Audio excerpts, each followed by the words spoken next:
sans que rien ici-bas ne m'arrête, et sans rien que le chant de sa voix. Tous ensemble. Je suivrai mon Seigneur et mon Maître, sans jamais m'éloigner de ses bras, sans que rien ici-bas ne m'arrête, et sans rien que le chant de sa voix. Je vivrai de bonheur et de grâce. Nous allons passer à la suite et nous voulons ouvrir la parole de Dieu. Après les livres de Juges et de Ruth, la logique est tout à fait imparable. Nous arrivons au premier livre de Samuel. Et nous voulons lire ensemble ce livre. Et pas bien sûr tout le livre, mais nous allons lire les versets qui sont au cœur de ce livre, au chapitre 8 et au verset 1. 1 Samuel 8, à partir du verset 1. Samuel était le dernier juge d'Israël, donc après des gens comme Gédéon, comme Jephthé, comme Samson. Voilà Samuel qui est le dernier juge d'Israël. Et voilà au verset 8, au chapitre 8, Samuel, devenu vieux, confia à ses fils l'administration de la justice en Israël. L'aîné s'appela Joël et le cadet Abia. Ils s'établirent à Beersheba pour y rendre la justice. Mais ils ne suivaient pas les traces de leur père. Comme ils étaient corrompus par l'amour de l'argent, ils acceptaient des pots de vin et faussaient le droit. C'est pourquoi tous les responsables d'Israël se réunirent auprès de Samuel à Rama et lui déclarèrent : « Te voilà devenu âgé, et tes fils ne suivent pas tes traces.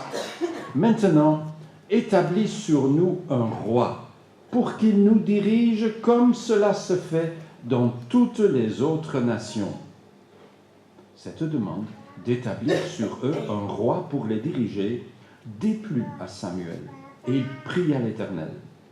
L'Éternel lui répondit : « Écoute ce peuple, accepte toutes leurs demandes. En effet, ce n'est pas toi qu'ils rejettent, c'est moi. Ils ne veulent plus que je règne sur eux. Ils agissent à ton égard comme ils n'ont cessé d'agir envers moi depuis le jour où je les ai fait sortir d'Égypte jusqu'à aujourd'hui. Ils m'ont abandonné pour rendre un culte à d'autres dieux. » Puis, à la fin du chapitre, juste les 2 derniers versets, Samuel écouta tout ce que disait le peuple et le rapporta à l'Éternel. L'Éternel lui répondit : « Accorde-leur ce qu'ils te demandent et établis un roi sur eux. » Jusque-là. Seigneur, nous te demandons que tu puisses nous ouvrir le cœur afin que nous puissions comprendre ta parole, afin de vivre par elle, afin de la mettre en pratique. Seigneur, et nous te demandons que tu puisses vraiment nous aider. Tu vois bien que parfois nous avons difficile de comprendre ta parole et te demandons que tu viennes à notre secours. De même, Seigneur, que tu bénisses nos monitrices, nos moniteurs dans leur ministère. Et Seigneur, sois avec nous chacun dans notre lecture régulière de ta parole, aussi dans notre devoir d'éduquer nos enfants dans ta parole. Au nom de Jésus. Amen.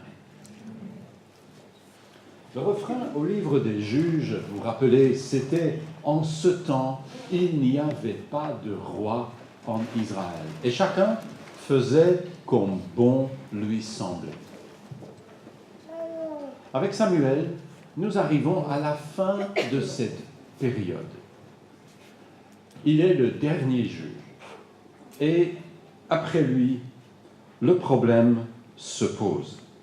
Le problème qui fait venir les responsables d'Israël devant Samuel et dire « Mais tes fils, ça vaut rien, nous voulons un roi. » Mais Dieu est roi en Israël. Et c'est pour cela que Samuel n'est pas très content. Et nous y reviendrons dans un instant. Dieu est le roi d'Israël, comme Dieu est le roi dans le cœur de tout vrai enfant de Dieu. Dieu avait le projet, nous l'avons vu, de donner, d'établir un roi sur Israël. Un roi à son image. Le peuple demande un roi à l'image des peuples à l'alentour. Nous voulons un roi comme en Égypte, comme à Moab, comme en Ammon, comme en Syrie. Et cette demande qui déplaît à Samuel, déplaît à Dieu. Dieu dit, c'est moi qu'ils ont rejeté.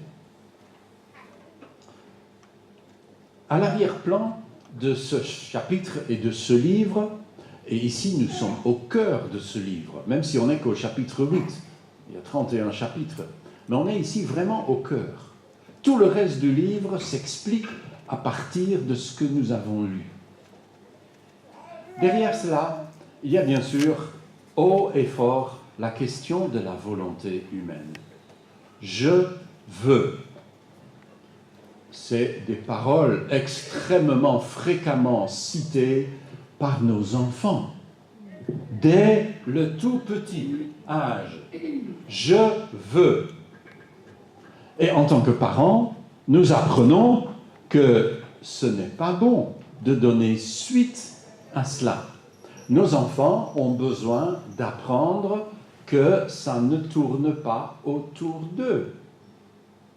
Mais si je devais traduire en prière la volonté du peuple d'Israël au chapitre 8, ce serait, à l'image du Notre Père, de dire, avec un petit changement, que ma volonté se fasse.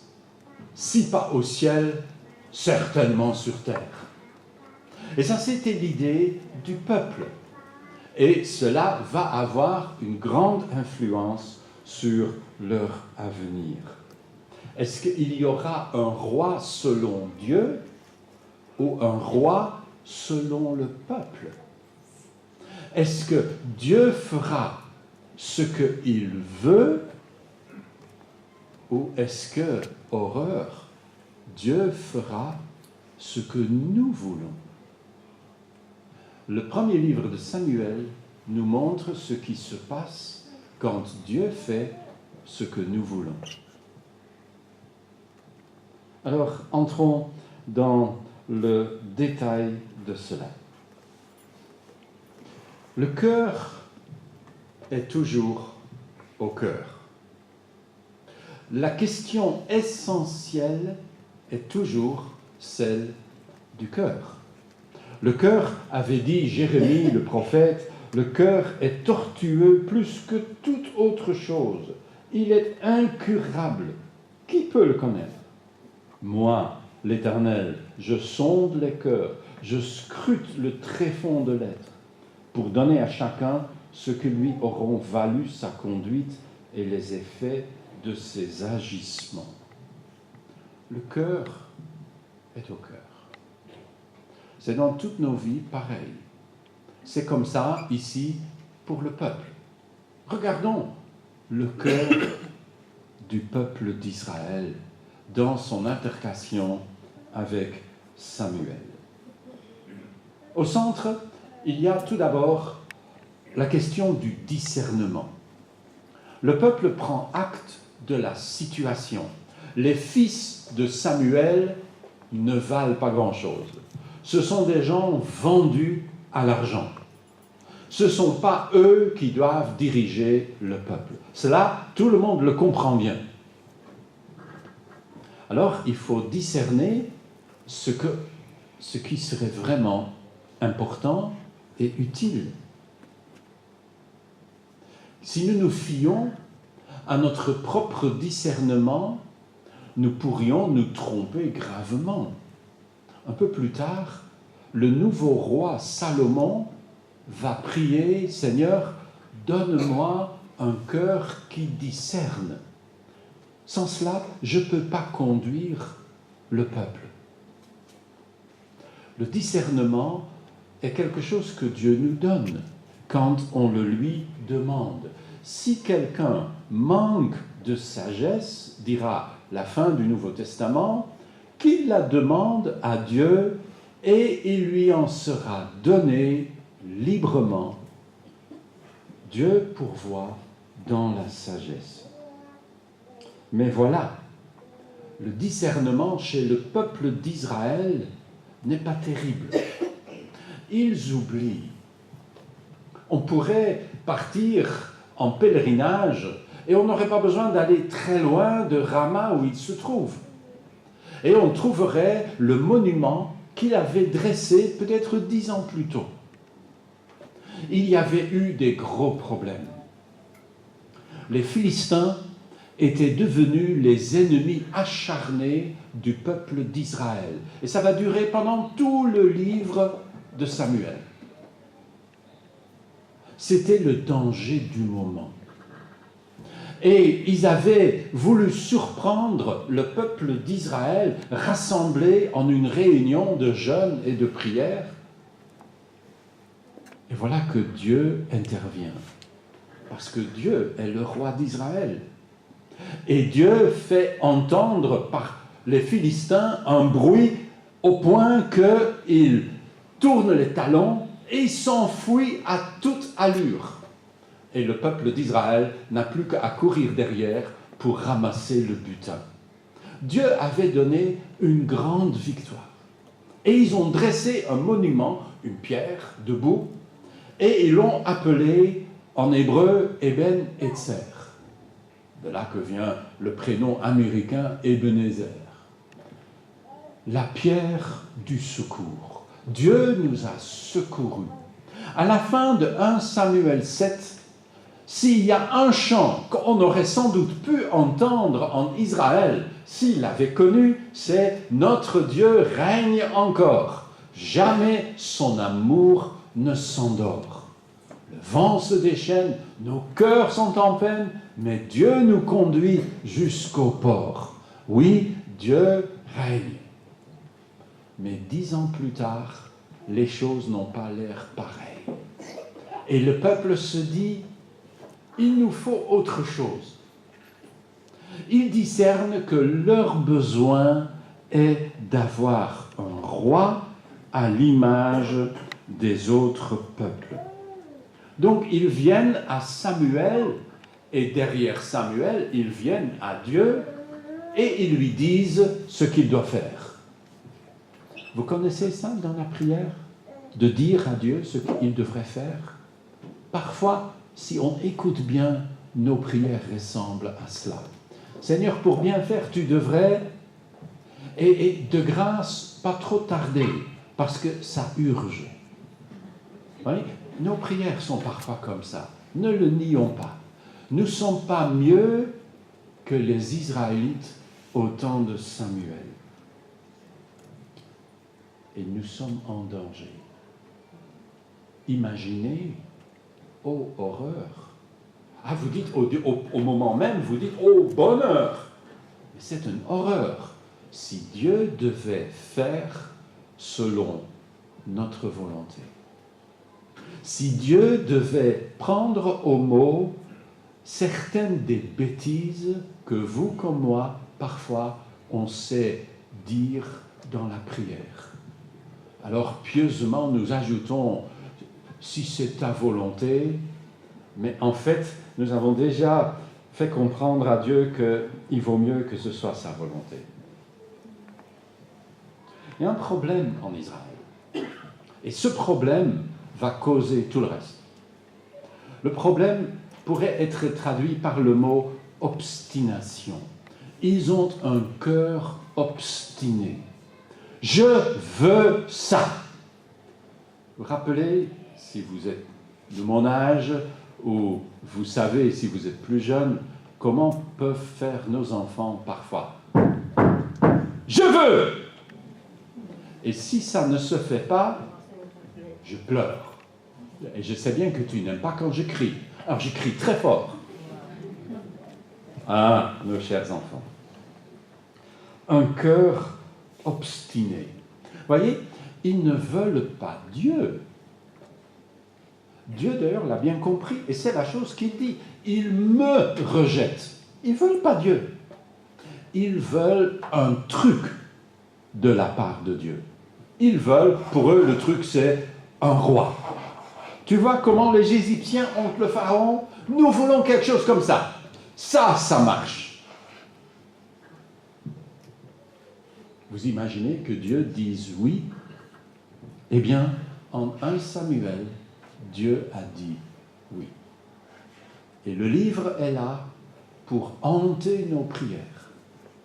Si Dieu devait prendre au mot certaines des sottises que nous arrivons parfois à prier. Dieu avait pour but de leur donner un roi. Nous l'avons lu. Le sceptre ne s'éloignera pas de Juda, avons-nous cité dans la parole de Jacob la semaine passée. Dieu avait pour but de leur donner un roi selon son cœur. Et le peuple veut un roi selon le sien. Dieu allait donner un roi, mais au moment où le peuple vient, ce roi n'est même pas encore né. Dieu leur dit en fait, attends. Et le peuple dit, tout de suite. Et il y a une collision entre la volonté de Dieu et la volonté des hommes.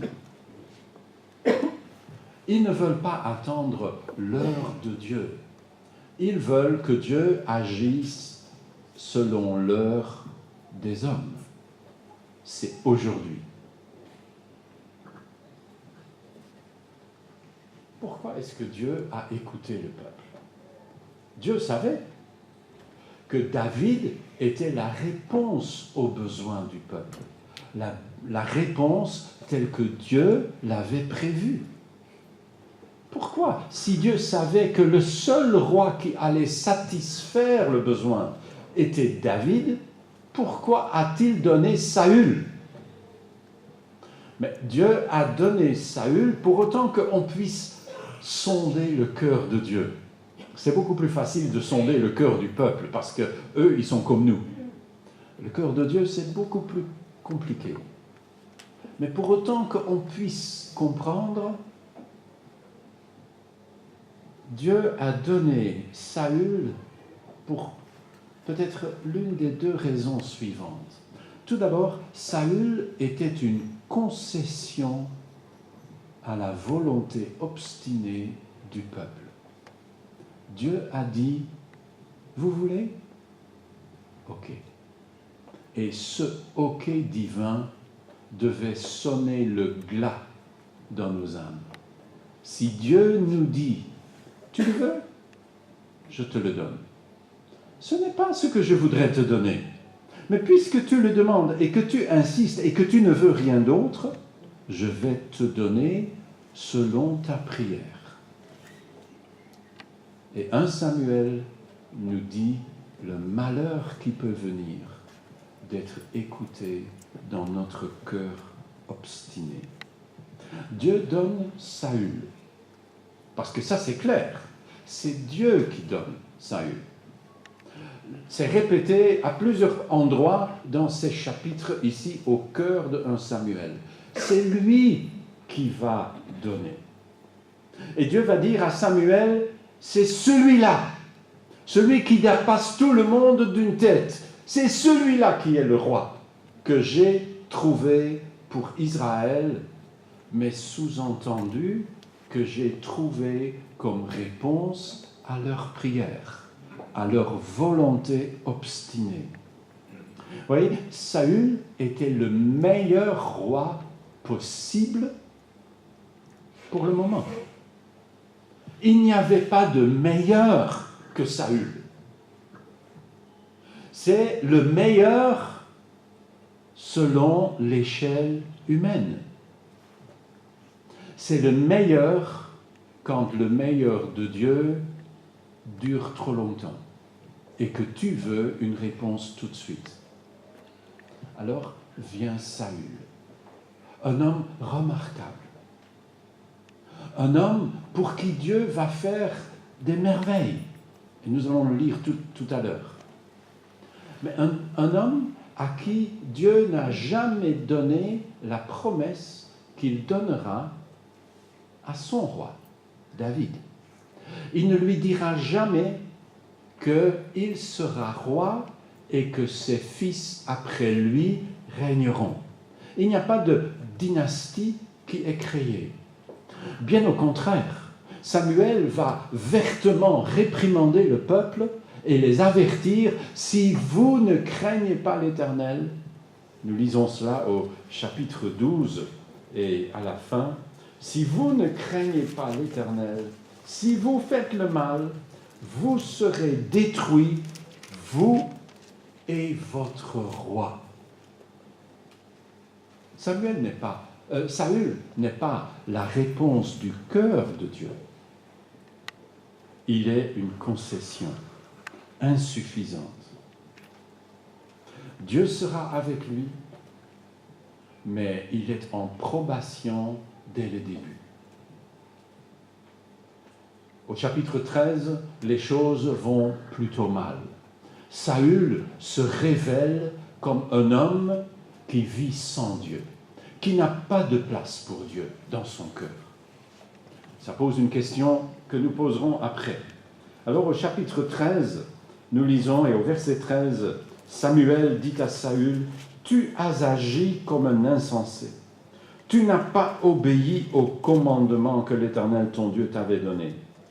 Si tu l'avais fait, l'Éternel aurait affermi ton autorité royale sur Israël, et il aurait fait en sorte que tes descendants y gardent pour toujours la royauté. Mais puisque tu as désobéi aux ordres de l'Éternel, ta royauté ne subsistera pas.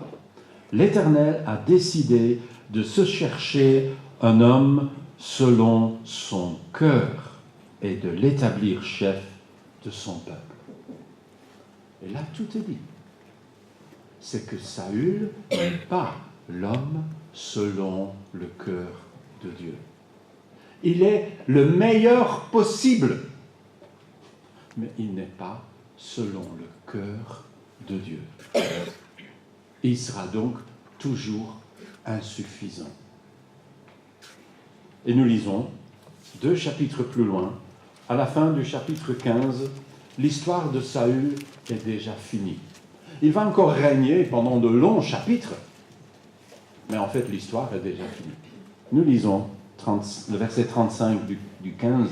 « Samuel n'alla plus voir Saül jusqu'au jour de sa mort, mais il était dans l'affliction à son sujet, parce que l'Éternel avait décidé d'annuler ce qu'il avait fait en l'établissant roi sur Israël. » Et au 16:1, l'Éternel dit à Samuel, « Combien de temps encore vas-tu pleurer sur Saül, alors que moi, je l'ai rejeté pour lui retirer la royauté sur Israël?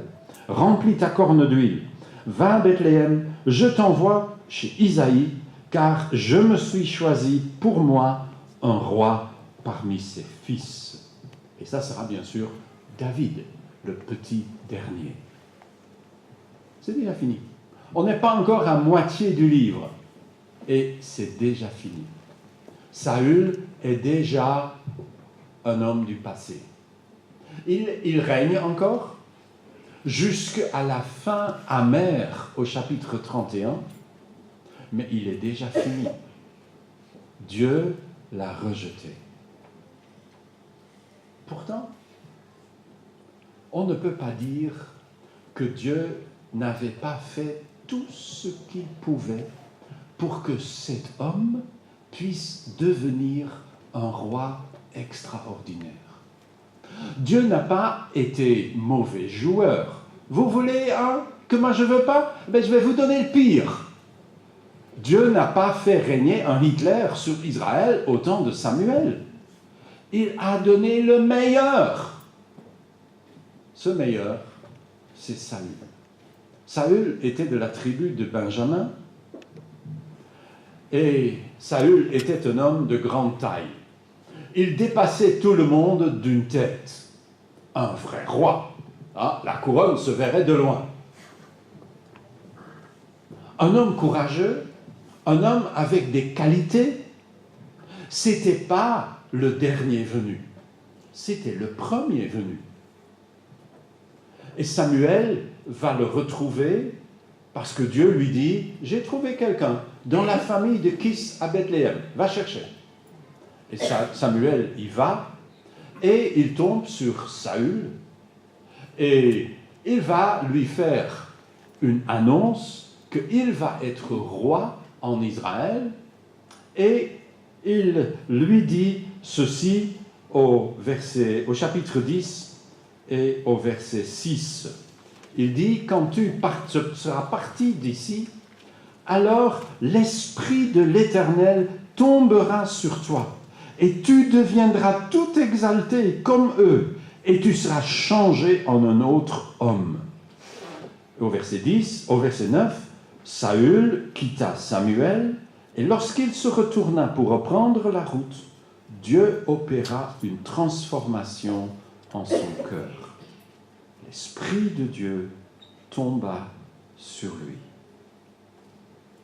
Le cœur est au cœur. Et voilà que dans le cœur de Saül, Dieu va faire un changement. C'est un texte remarquable. On dirait le Nouveau Testament. On dirait que Saül s'est converti ce jour-là dans les champs de Benjamin. On dirait qu'il a eu une visitation de Dieu et il en sort transformé.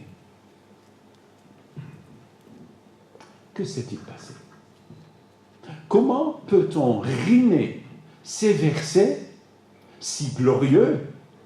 Il n'y a pas de verset plus clair dans l'Ancien Testament pour refléter ce qui peut se passer dans le cœur d'un homme quand il se donne à Dieu.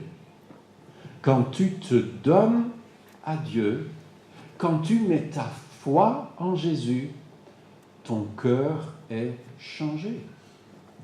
Tu reçois une vie nouvelle. L'Esprit de Dieu vient habiter en toi.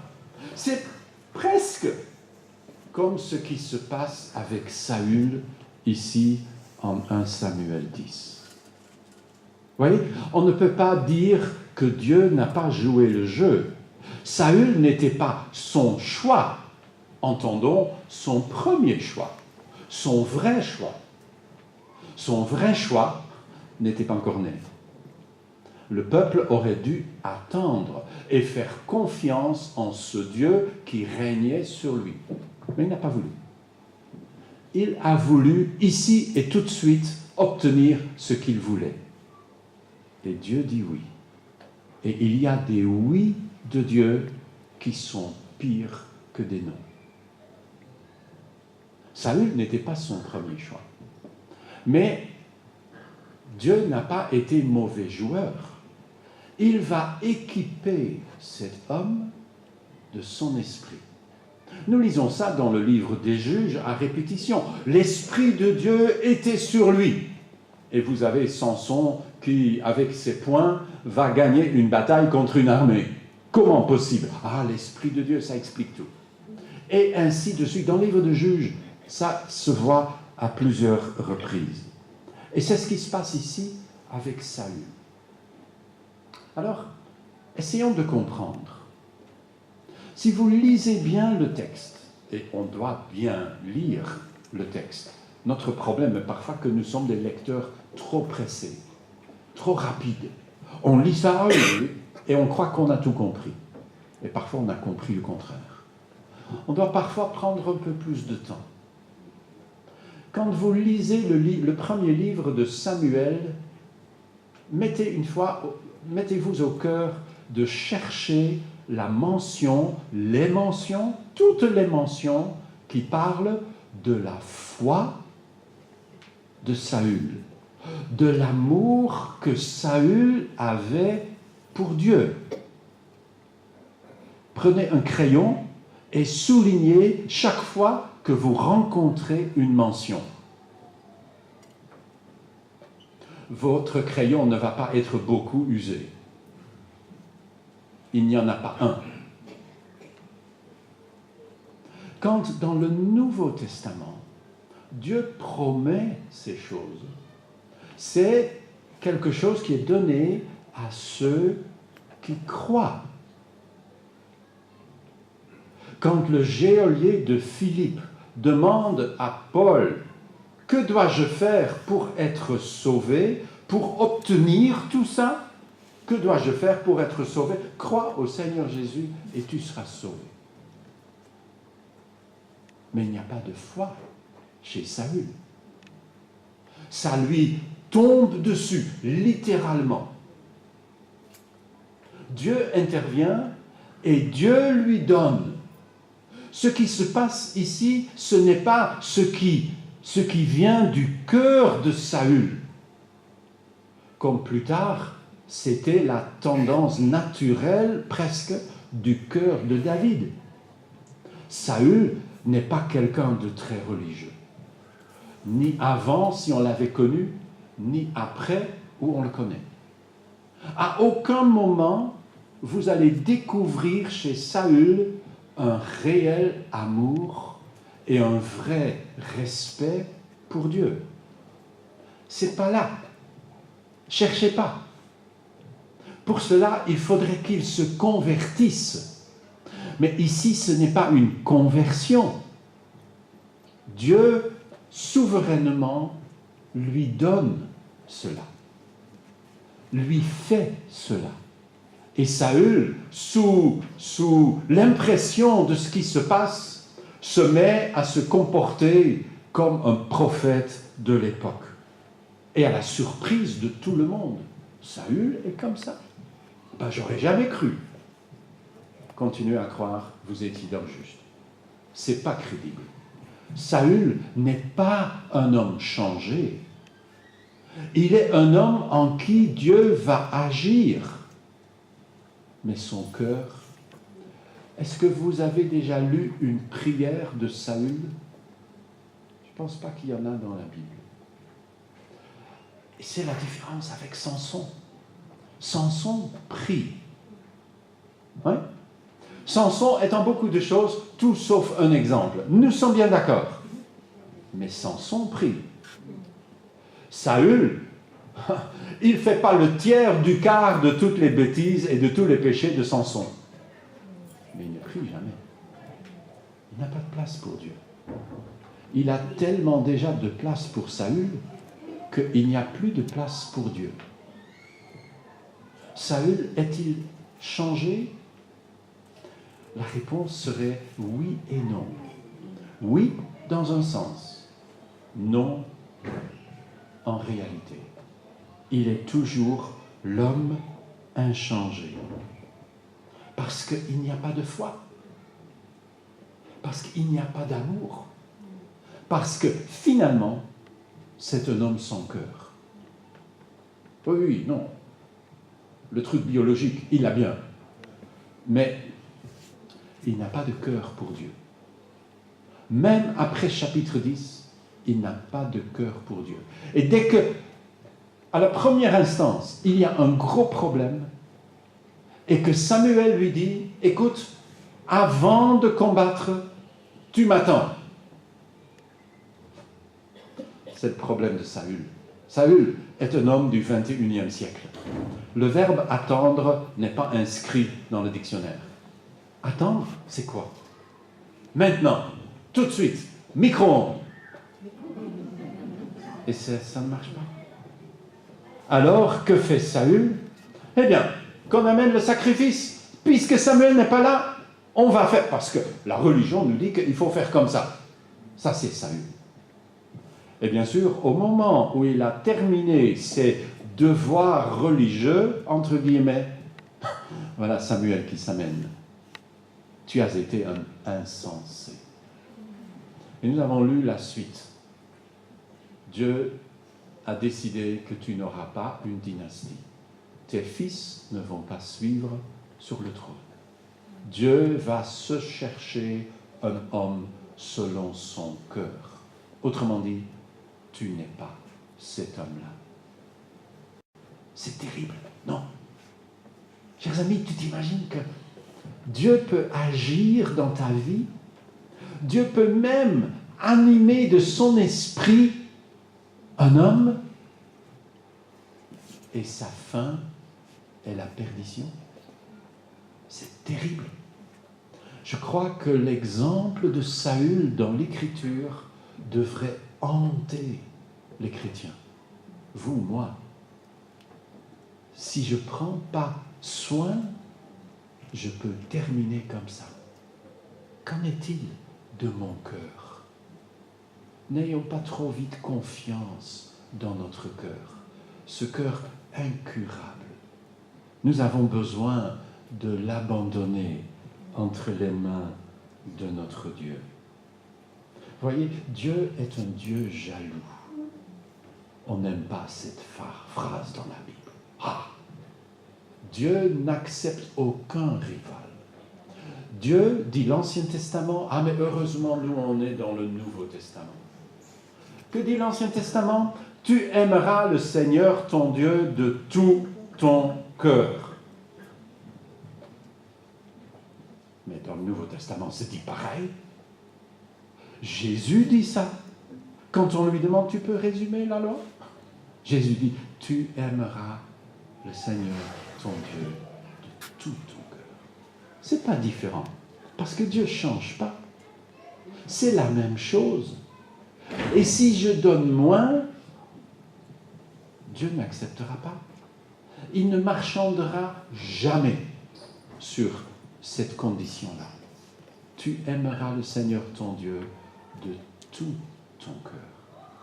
Et c'est ce que nous apprenons dans ces chapitres noirs de 1 Samuel. Nous pouvons peut-être dire, oh, le culte, c'est bien. La Sainte Seine, c'est pas mal. Les rites, c'est bien. Mais le cœur reste froid. Et Dieu dit, je n'accepte pas. Tu peux faire tous les rites possibles et imaginables, je n'accepte pas. Ce n'est pas les rites qui sont importants, c'est le cœur qui importe. Alors la suite? La suite, c'est vite fait. On va le faire en TGV, parce qu'il n'y a pas grand-chose à dire. 16 chapitres, mais bon, ça revient à la même chose. Quand Dieu a fait oindre son roi, au chapitre 16, et c'est David, Saül devient celui qui est opposé à ce nouveau oint. On va traduire tout cela dans les langues compliquées, hébreu et grec. L'oint, c'est le Messie. Saül devient donc l'anti-Messie. L'oint, si vous préférez le grec, c'est le Christ. Saül va donc devenir l'antichrist. Et là, tout à coup, le livre s'ouvre devant nous. À partir du chapitre 16, c'est la lutte entre l'antichrist et le Christ. Entre l'anti-oint et l'oint. Entre le roi qui n'aurait jamais dû l'être et le roi à qui appartient la couronne. Et au chapitre 31, nous assistons à la fin de l'Antichrist. 1 Samuel 31, c'est presque, pas complètement bien sûr, mais presque l'équivalent de Apocalypse 19, quand périra l'Antichrist sur les collines d'Israël. Ok, résumons cette histoire en quelques versets rapides. Tout d'abord, en 16-14, si vous avez vos Bibles, nous allons feuilleter page après page, et on va lire un texte par-ci, par-là. 16-14. L'Esprit de l'Éternel se retira de Saül, tandis qu'un mauvais esprit envoyé par l'Éternel se mit à le tourmenter. Ben oui. L'esprit qui était tombé sur lui au chapitre 10 lui est retiré au chapitre 16. Parce que son cœur, essentiellement, est inchangé. Ce n'était que de l'extérieur, de l'apparence. Ce n'était que un plâtre sur un mur crevassé. Le mur n'a jamais été guéri parce qu'il n'y a jamais eu le désir de guérir. Saül s'est toujours contenté des apparences. Dieu lui retire son esprit. Et voilà, peu importe comment vous voulez lire cela, ça c'est une autre histoire, un autre chapitre. Et je ne vais pas rentrer dans le détail, mais quand Dieu retire son esprit, bonjour les démons. Et Saül en sait quelque chose. On va plus loin. Chapitre 17, au verset 11. Quand Saül et toute son armée entendirent ces paroles du Philistin, il s'agit de Goliath, ils furent démoralisés et une grande peur s'empara d'eux. Jusque-là, Saül, c'est le courageux sans peur. Et il a des victoires retentissantes et énormes. Et quand l'Esprit de Dieu n'est plus là, il suffit d'un petit Goliath. Bon, ça va. 3 mètres et demi, le mot petit n'est peut-être pas le meilleur mot. Mais quand même, ce n'est qu'un homme. Quand se lève Goliath, Saül tremble. Saül n'a plus le courage d'avant. Démoralisé. 18-11. Encore un chapitre plus loin. David est appelé au secours de Saül parce que David sait jouer bien à la harpe. Et Saül commence à avoir des accès de comment faut-il appeler ça? C'est des attaques démoniaques. Ça se traduit comme de la dépression peut-être à l'époque. Et David joue et ça calme.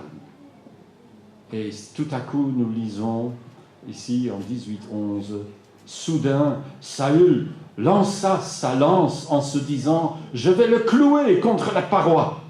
Mais par 2 fois, David esquiva le coup. À partir de ce jour-là, Saül craignait David, car l'Éternel était avec David alors qu'il s'était retiré de lui. Vous voyez, il devient l'ennemi de loin de l'Éternel. Il devient l'antichrist et n'arrive à rien.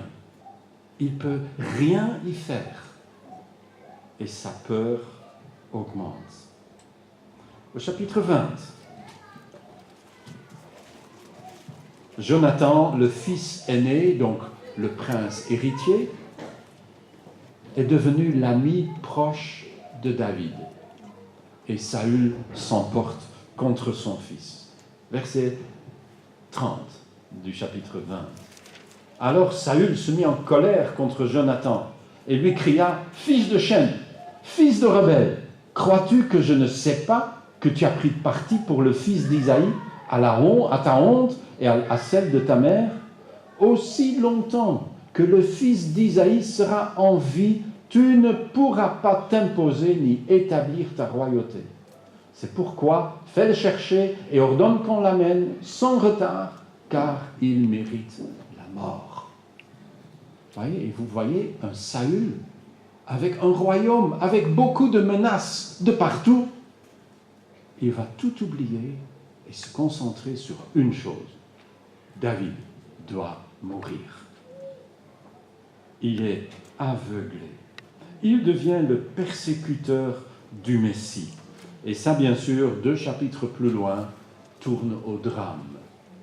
Quand le sacrificateur aide David sans savoir quoi que ce soit, et que Saül, dans sa maladie, ordonne de mettre à mort toute la famille sacerdotale autour du tabernacle. Et il trouve un Édomite pour faire la salle des œufs. Lui, qui devait protéger son peuple, devient le meurtrier de son peuple. Vous voyez la chute qui s'accentue plus en plus bas. Quelques chapitres plus loin, chapitre 26. C'est un chapitre, on pourrait bien sûr voir ces chapitres de la part de David, mais de la part de Saül, c'est terrible. David est venu pendant la nuit et a enlevé la lance et la cruche du roi. Et puis il s'est retiré. Et puis il a appelé Abner, le chef d'armée de Saül. Abner, tu dors? On est venu voler ton maître. Et toi, tu fais une somme? Mais c'est quoi ça? Bon, vous pouvez lire, c'est une palpitante histoire. Quand moi j'étais gosse et que je devais assister à des sermons interminables, je lisais ces récits-là. C'était tellement plus intéressant. Alors, David dit ceci à Abner, et derrière Abner, à Saül, au verset 19. Si, dit-il là au milieu, si ce sont des hommes qui t'excitent, qu'ils soient maudits devant l'Éternel, puisqu'ils m'ont banni pour m'empêcher de rester dans le pays accordé par l'Éternel comme possession à son peuple. Au fond, c'est comme s'il disait « Va adorer des dieux étrangers ». David dit « Tu vas ? Tu m'as banni de la terre que Dieu m'a donnée, que Dieu a promis à chaque Israélite. » C'est comme si tu dis « Ah, toi, tu peux aller adorer d'autres dieux, Dieu n'a plus de place pour toi. » Tu vois ? Il devient le tentateur en personne. Lui, l'homme qui avait reçu l'Esprit de Dieu, devient le tentateur. Et voyez-y tout le sens du tentateur dans le Nouveau Testament. Alors, où est-ce que ça peut terminer ? Vous tournez la page et c'est la nuit qui tombe en Israël. La dernière guerre de Saül arrive. Et Saül est mortellement craintif. Et il commence à demander, et j'ai dit, il n'y a pas de preuve de la prière de Saül. C'est ceci qui en y vient le plus proche. Nous lisons au verset 6 du 28. Il voulut consulter l'Éternel, mais l'Éternel ne lui répondit ni par des rêves, ni par l'Urim, ni par les prophètes. Alors, il ordonna à ses fonctionnaires, « Recherchez-moi une femme capable d'interroger les morts, afin que je puisse aller chez elle pour la consulter. » Lui, à qui Dieu ne répond plus, va se tourner vers le parti adverse. Si Dieu ne me répond pas, je vais essayer dans l'occultisme. Si Dieu ne veut pas de moi, je vais chez le diable. Et Saül, sciemment, parce qu'il avait fait chasser toutes les diseuses de bonne aventure d'Israël. Mais cette femme à Endor a pu survivre. Et les serviteurs étaient au courant. Autrement dit, le secret n'était pas un secret. Et ils conduisent Saül chez cette femme. Et la Bible nous dit ceci dans la loi, qu'on ne trouve chez vous personne qui consulte les spirites et les devins ou interroge les morts, car le Seigneur a en abomination ceux qui se livrent à de telles pratiques. Saül est devenu une abomination aux yeux de Dieu. Tu peux guère tomber plus bas. Alors, le chapitre 31, c'est le résultat logique.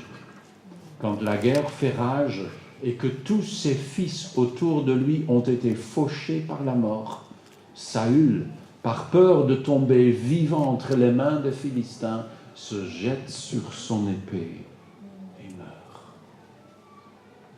toute l'armée est dispersée et ce sont les Philistins qui règnent en maître dans la terre de l'Éternel. Peux-tu avoir un jour plus noir? Non. C'est la fin du livre. C'est le début du livre suivant où le soleil se lève. Parce qu'il y a un roi. Mais ça, c'est le livre suivant. Ici, le soleil se couche sur un homme qui n'a jamais voulu donner son cœur à Dieu. Et qui découvre la réalité de ce que dit l'apôtre Jacques dans le Nouveau Testament. Dieu chérit à la jalousie l'esprit qu'il a fait demeurer en nous. Et Saül ne peut pas résister devant l'examen. Et Saül se perd avec les siens. Voyez, Dieu cherche des hommes et des femmes qui lui donneront leur cœur. Il ne marchandera jamais là-dessus. Seigneur, je vais te servir un peu. Dieu n'acceptera pas. Tu auras l'impression de le servir un peu, mais Dieu n'est pas servi. Tu te sers toi-même. Notre cœur, notre pauvre cœur, tordu, au-delà de toute mesure, incurable. Qui peut le connaître? Qui peut en prendre soin? Entre tes mains, j'abandonne tout ce que j'appelle mien. Prends mon corps et prends mon âme, que tout en moi soit à toi, que par ta divine flamme, tout mal soit détruit en moi. Tu vois? Ça, c'est ce que Dieu demande. Ça, c'est la grande leçon de 1 Samuel. Si ton cœur reste froid, tu es perdu. Perdu à tout jamais. Alors, oui, entre tes mains, j'abandonne tout ce que j'appelle mien. Et qu'est-ce qui est au cœur de tout ce que j'appelle mien? Il y a mon cœur.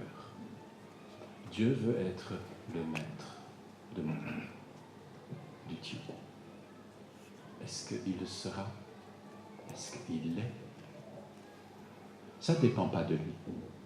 Ça dépend de nous.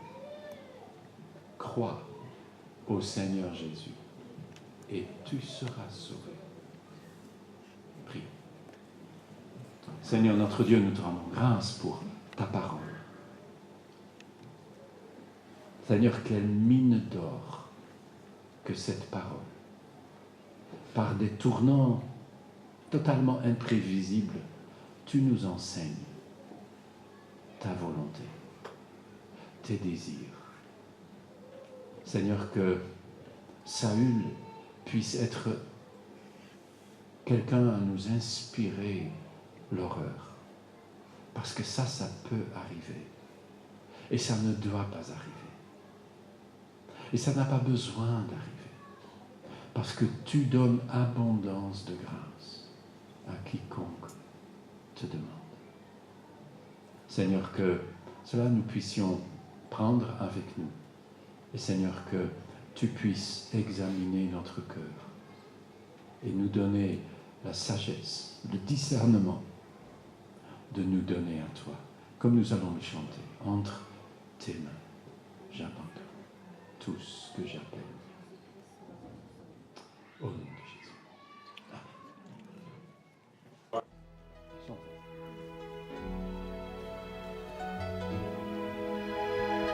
Chantez.